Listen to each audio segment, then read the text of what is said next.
How's it going, ma'am? Oh, man. Not much. What you working on? What do you mean, what am I working on? What are you doing?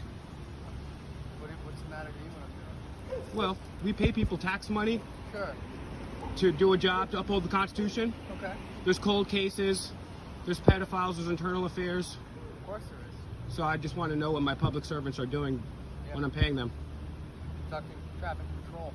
Well, I'm sorry? I'm conducting traffic patrol. Traffic patrol. Can I have your name and badge number, sir? Badge 12. Thank you very much. Can I have your name? No, badge 12. Is it not your policy to give out your name? No, No? badge 12. Okay. All right, figure it out.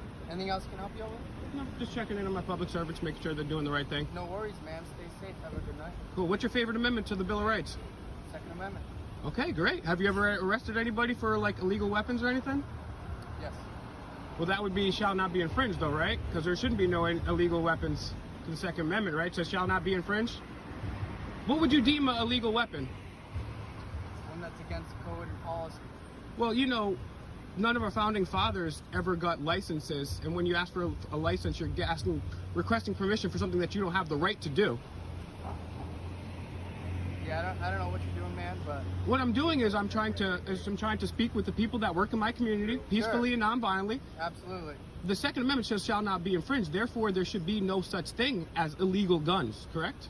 Who said it was a gun?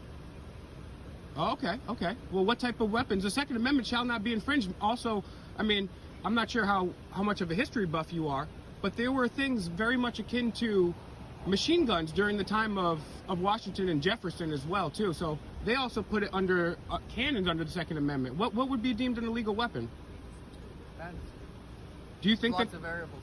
Okay. See, I personally don't believe that there should be any, because the Second Amendment... Well, that's the great thing about America. You have the right to your own opinion.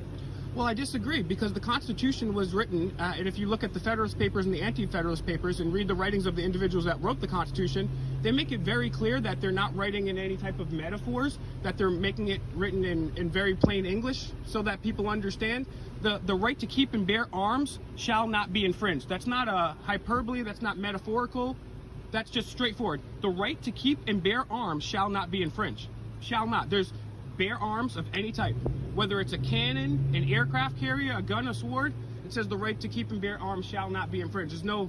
Would you agree that there's no interpretation with that? Sir, I'm going to say that you're entitled to your own opinion, and I'm entitled to mine. Well, it's not an opinion. So it's that's where I'm going to leave it. So you have a good day, all right? I would suggest you do the same. I would suggest you read. Are you familiar with the Federalist or Anti-Federalist Papers? Negative.